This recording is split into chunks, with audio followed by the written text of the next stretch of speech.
awakens you. Did you feel like I'm telling you, it's just, if you can prepare, because I will have you go through the host on this whole show, Indications a about digestive presentation. problems, immune system.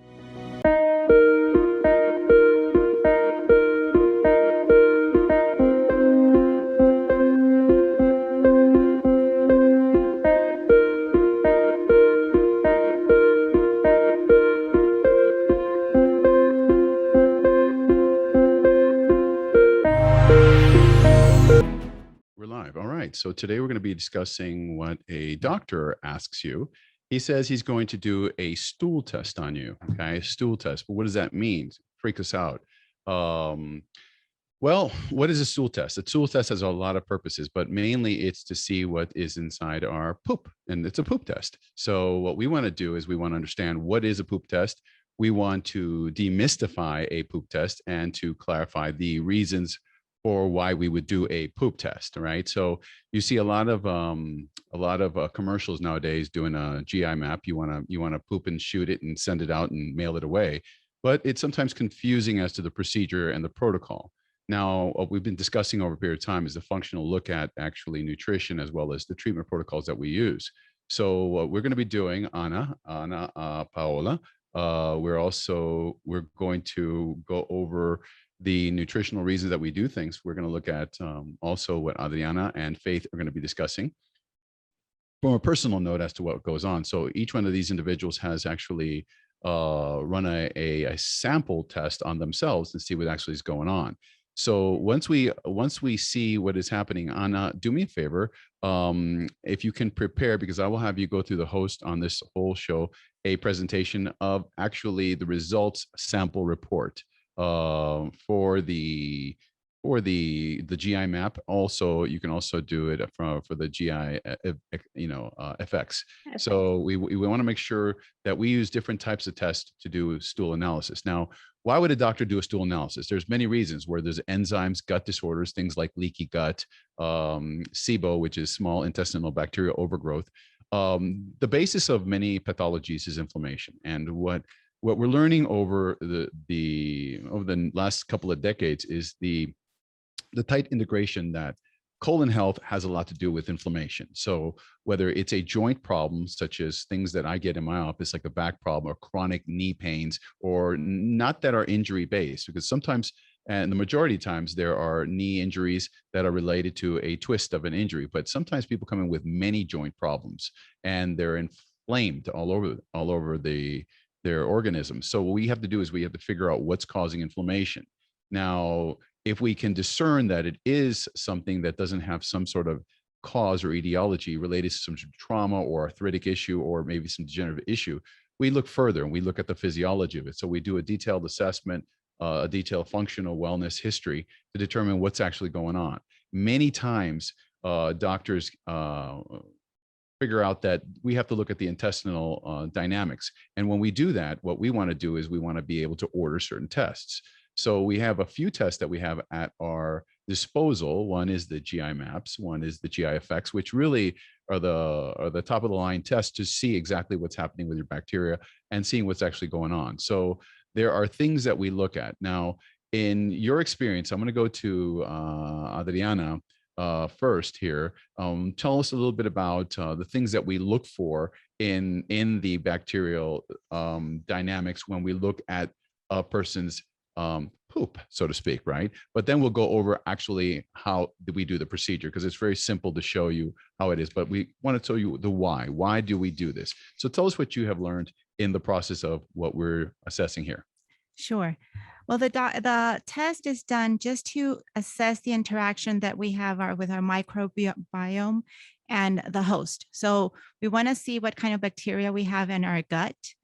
And that will give us indications about digestive problems, immune system problems, measuring how our fungi, parasites, all this, and also the level of inflammation that we can have just doing this test. It is incredible what we can learn.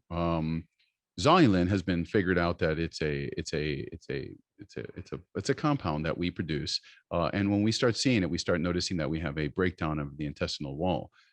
This leads to, I guess, our bacteria, and it's it's byproducts and trash and the junk and the poop and the bad stuff entering our bloodstream. So when zoline goes up, we can discuss that later, but we want to evaluate that as well. So from this particular point of view, I'd like you, Ana, to also give us what you have learned and the reasons why we do these tests. And then I'll add to that. I have found that the most important part of why we do this test is because patients actually connect the fact that their gut health directly affects their pain symptoms, their ability to respond to different interactions with food. So I found that more than just figuring out what kind of bacteria do we have, or if we have gut permeability, or if we or if our inflammation is coming from our gut, is basically how your gut health fully responds or correlates to your total health.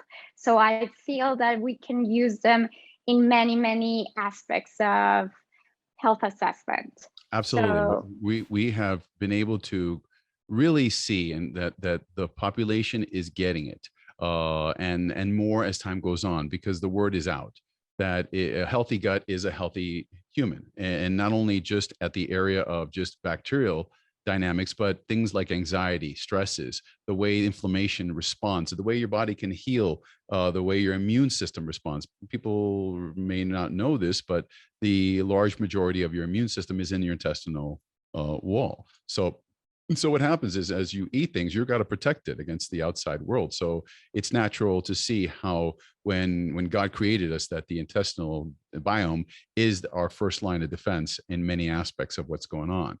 So Faith, tell me what you've also kind of learned in the process of doing these GI maps and also these stool analysis that we do. Right. So the stool analysis is so important because it takes a look at the total health of the gut, and the gut is frequently referred to as the second brain of the body because it determines so many, your moods, your attitude, your sleep, how you act from day to day. And so if people are experiencing inflammation, when they do this stool test, we can see what good bacteria and bad bacteria they have within their body. And then we can go ahead and adjust the diet, give them supplements, and really start to make their gut better through those supplements and diets over a period of time, months, weeks, etc. You know, as we did this, we wanted to demystify what is a stool test or a poop test. There's lots of ways of doing it, but we pretty much got the general dynamics in what we're going to present today. So one of the things is you'll get a box like this that is full of some goodies, okay, and it's called the GI microbial assay. Assay is just a word to say evaluation testing. Plus, that really is the standard of how we measure things. Now, this is only one of the types of tests that we have. We have quite a few tests in our arsenal, but this makes it really easy to understand it. You'll find a box with some products in it, and you'll see that as we do these things, you'll be able to see that there's as we pop out these things, there's a little tube here. There's a little tray, you know, for those that kind of know about Chico's Tacos, you know, this is a place where you kind of do your thing, right? And it comes in a bag, okay? And this thing comes in a bag. This is going to be delivered in that process. And you also get a delivery package, okay? So you can FedEx this, okay? So as we go through the process, one of the things that we did was we had to go through the procedure of how we do this. So I'm going to pass my little tool over here because I know the young ladies did this. And tell us a little bit about the process as you look at your box. Adriana, go ahead and present what which one you saw and how we actually presented. So you receive this box, okay, and now you have to do something with it, right? So let's take a look at it. So she's got this box, you get this, and you've been told to do this test by your doctor. And what are you going to do? So the first thing that you do is that you don't freak. Okay, that's the first thing. Don't freak out. That's the most important thing. And then it has a set of instructions. They're very self-explanatory, and they really help guide you through the process, okay, with pictures and everything. So the first thing you do is you have to put in this bag. There is a little container. There you go. There you go. Here it is. Okay, so the first thing, you put your gloves on. Okay. Yes, got to put your gloves on. And why would you put your gloves on for our nurse in the room? So that you don't infect anything else. You have to be free of El Paso, bacteria. Keep your area clean. Because cleanliness is next to. Godliness. There you go. We're getting it. Go ahead. Keep on going. Sorry. Okay. So then you get the bottle. Well, you get first your tray. And then you're going Now, does that look like Chico's Tacos thing? It does. It does. It does. Like, all right. All right. All right. Go ahead. Okay. And then you're literally going to poop in here. So, I mean, it's very graphic, but you kind of squat and just put it underneath and you poop enough that you can take your sample out. So in this little bottle, when you open it, it has a little scoop Spoon in it. Okay. And you're going to take out 4 scoops of your sample and you're going to put it in here. Okay. When you put it in here, please throw this away. Don't leave it close to the children. No, Yeah, just you don't want it kidding. to be surprised for your family. Look what I did. It's a gift. Take it away from your children. Mom. Trauma forever. Go ahead. And then with this, you're just going to shake it really hard. Okay. You need to type. Please make sure it's really tight. Yeah, before you just shake it. before you do anything. And then you're going to shake it out. Okay. After you shake it out, you put it in your little bag. Okay. There's a form that you have to fill out. This one. With all your information. Okay.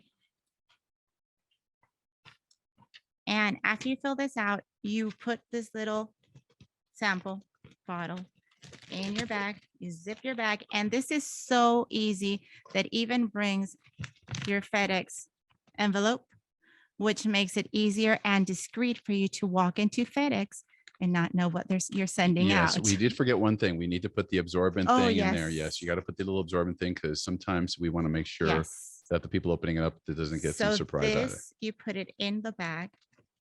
Okay. And the idea is that any liquid comes out, it's absorbed by it. And then you put it in your FedEx envelope and you ship it. You take it to FedEx and you ship it. So it's really easy, very comfortable. The only part that might be uncomfortable is like pooping in the little tray. But other than that, it's very discreet. Nobody will know what you did. And you can send it out. Yeah, it's that simple. It's that simple. Super So easy. it's really simple. I know we make kind of a little light of it because it is kind of a light thing.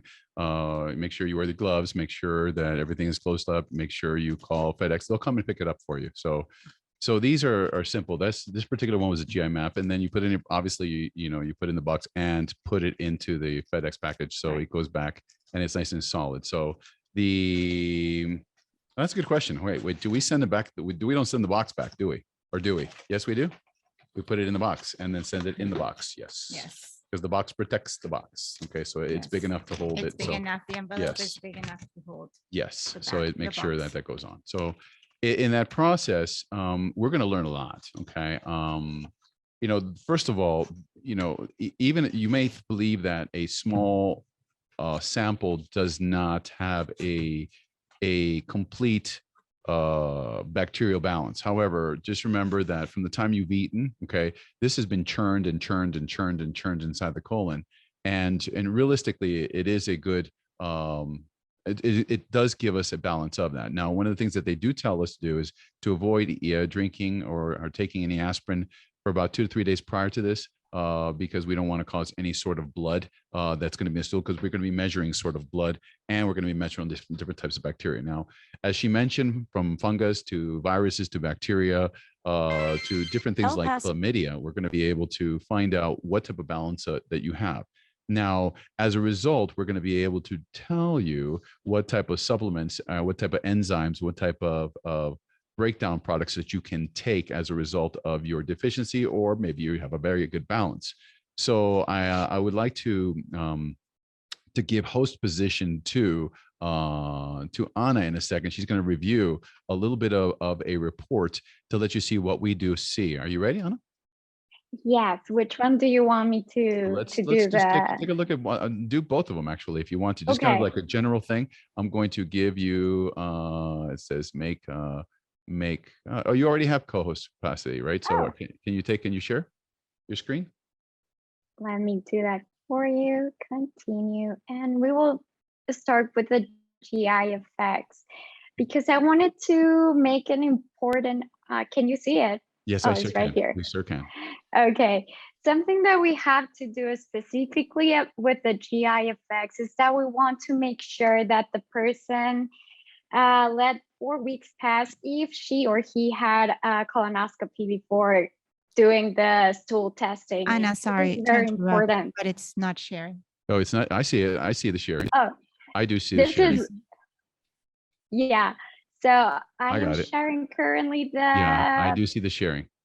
the results overview. I just wanted to do that quick point because there are like certain specific requirements for us to do before we start with the stool recollection. So that is like the main thing.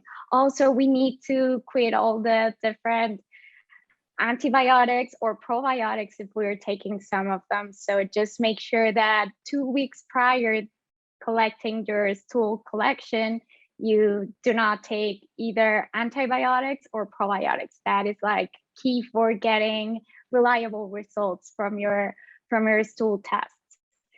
So when you finally get your results through your stool collection, we will be able to see if you either have maldigestion, if you have any kind of dysbiosis. We're going to be able to find out if you have inflammation and what can we do to heal that inflammation.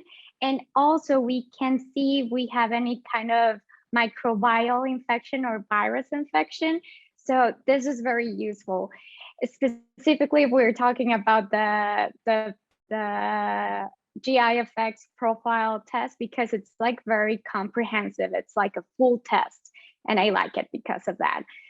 So we were talking also about the different biomarkers that we are able to get from this testing, and the digestive support test is very important for us. So maybe if our patient had, maybe she's lacking her gallbladder and we do not know, we might be able to see if she or he has like certain pancreatic elastase or any kind of enzymatic deficiency. So this is like great for us. So another thing, maybe what I can do is to share, to see the main differences between the GI effects from Genova. And I will share also, did I stop my sharing? It appears that way. Mm-hmm. Yeah. Okay. And maybe I can share my GI map sample. So Absolutely. let me know when it is ready. It is live. Okay. So there's like certain differences between the GI effects and the GI map. Firstly, we can see that GI map is, it's a DNA stool analysis. So it's going to tell you exactly what kind of differences or what kind of quantity or the DNA present of pathogens or different viruses. And specifically, this is very important, H. pylori. Can you go up? Anna, can you go back up to where you started in the beginning?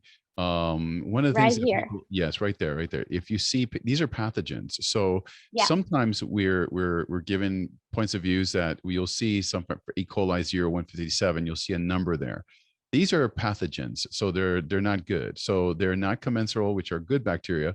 So the excessive amount is that number. So even though that 8.60 it reflects a non-red thing, it's not that. It needs to be considered. Yersinia enterocolitica. Also, it needs to be considered along with the difficile A and toxin B also. So we have to look at these and to put that into our overall clinical understanding of what's going on with the patient. So it's not so much that it's not in red, but we've also have to look at also the ones that are actually being calculated as well. Like this one. So that is like a very interesting and important point. So this is Well, actually, this is very interesting. And the main thing or the main difference between the GI effects and the GI map is that the GI map will only throw you the results instead of giving you what are like the next step of action, which is like the treatment plan. But it will tell you exactly what is going on and what is present in your GI tract. So I find that this information is very, very useful if we are suspicious about Clostridium difficile, toxin A or toxin B, or either type of pathogens right here present. Another thing that we have to consider right here is that we have the commensal bacteria or the normal bacterial flora, and it will tell us what is the amount and which type of different phylum or different families are running low in our gastrointestinal tract, and which type of phyla of microbiota it's low. But something, well, it also manages to give us the Firmicutes to bacteroides ratio, which is really, really important just to see if we have a balanced gut microbiota. So this is very interesting as well. And the other critical information that is also provided with the Genova GI effects tool profile is that we get the opportunistic bacteria or those type of or those family of bacteria that actually contribute to SIBO or to IBS. So this is also something that could be used for us to follow up with the treatment of this patient. So, and also another very important thing is the yeast and bacterial composition that we are carrying in our body. So right now we can see that in this sample, the patient is pretty much normal and it's bacteria and fungi and yeast free. And that is very, very great. And also the viruses, something else. Oh, this is very intense. So something that you mentioned previously was the sonulin test, which actually is an important marker for gut permeability. So right here, we can see that the patient has gut permeability. This is once again one of the main differences between the GI map and the Genova GI effects. Like it doesn't really tell us what is going on, even though it provides us with the with the amounts and the results. So this is maybe a test that I would rather read as a clinician than to give to my patient, because I find it easier to read the GI effects as a tool than the GI map. Well, personally, that's what I think. We use them both differently, Yeah. and depending on the situation, we like to sometimes patients want to just they just want someone to take care of it. Some people want to become really part of their nutritional and their recovery process. For those patients, we like the effects. For those that are real into the science of this GMAPS, and GMAPS has been considered the main tester, the more go-to one that most clinicians go to, most clinical environments, hospitals. So what we need to do is we need to figure out what's best for the patient and see what's actually happening. So the correlation, the association, the coincidence, and the causation of disorders gets put together in the clinical story. So we just can't just say that the bacteria is the cause. That goes along with a lot of things going on, from environmental to dynamics to physical to emotional, to even, the history of trauma that they've been experiencing. So there's a lot of reasons why inflammation gets its basis. So when you see zonulin, it could be a fact it's a food sensitivity, or even an immune reaction that is causing to foods that are not favorable to the individual. Gluten itself will cause a enormous amount of release of zonulin, because it's kind of like blades. There are different foods that irritate the intestinal walls, and we need to change people's diet, because once you establish a normal flora and get the bacteria as your buddies, okay, as your friends, and you work with it, then you can really take on a lot of indirect and direct health benefits. So what we want to do is we want to learn about these processes. Today was to demystify the procedure, to understand the dynamics of taking a stool test to from the moment you take your assay and you send it off, that it's demystified. It's not complex. It's not hard. So I got a question for our young nurse to be here, that she's going to tell us a little bit. How did you feel when you were talking about when you were looking at the GI maps? How did you feel? Particularly, what I want to do is I want to open up the fact of how did you feel having to work with this? Right. So what I consider it is it may seem uncomfortable at first, but it's a tool to help you improve your health. So I started to view it as that way, and just seeing that when I do this, I'm going to get better. And I hope that the patient sees that as a similar way, and that once we see these results, we can help to pinpoint the areas where they're experiencing inflammation. And so it may feel uncomfortable, but we're all healthcare professionals who really want to help the patient ultimately get better. And this is a tool that will really help us to do that for them. Excellent. And Adriana, how did you feel when you were having to kind of like work through opening this box and kind of figure out what a patient would go through? Well, I want to relate to the patient as, of course, you open the box and you see the little tray and you're like, oh my goodness, what do I have to do now? That would be the first impression. Okay. And then of course it can be uncomfortable if you haven't done it before. I think as a mom, when you've cleaned so many diapers, you kind of get used to getting your hands messy. So you're like, okay, I can do this.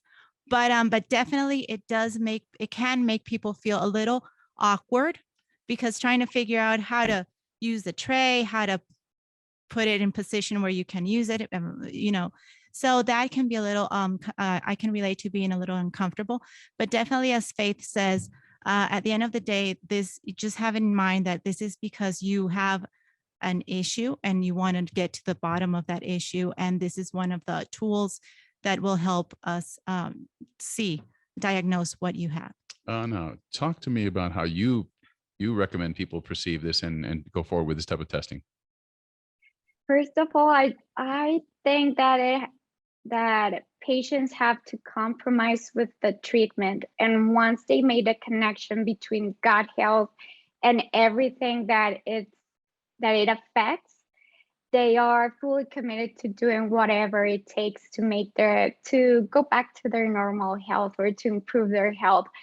So I guess that is like the first thing that I think about when I get these packages. And the second thing that I think about is to refrigerate your samples. That is the second thing that comes into my mind, truly. Well, truly, it's usually good. So you can probably do it on Sunday and refrigerate it so that on Monday morning it goes out. They do indicate that by Friday we should have the results. So that would be a good thing. So maybe Sunday, do it on Sunday evening, if possible, or some time during the day when nature calls. But the idea is to get it out by Monday, and it basically by Friday we got the results. We do different types of tests, some from Vibrant, some from Great Plains, some from GI Maps, some from US Biotechs and doctors' data. We do different types of procedures. Functional wellness really is it's a spinoff of functional medicine, and we pretty much correlated with inflammation. And our goal is to see what are the things that are causing inflammation in the body. So it's not so apparent. So again, we got to get to the root cause. Not only could be related to an injury, but I'm finding more and more as time goes on that our patients are highly educated, and sometimes that they may have a trauma, an injury after a bout of sometimes some as extreme as 2-3 years of antibiotic use, and all of a sudden they have a lot of drama as a result of that, and they don't realize what's happened. And our buddies, our bacteria, have been affected as a result of that, causing indirect results in our body, specifically in our inflammation dynamics. I just wanted to thank you guys. Don't want to take more than half an hour. We are at around exactly about a good 30 minutes.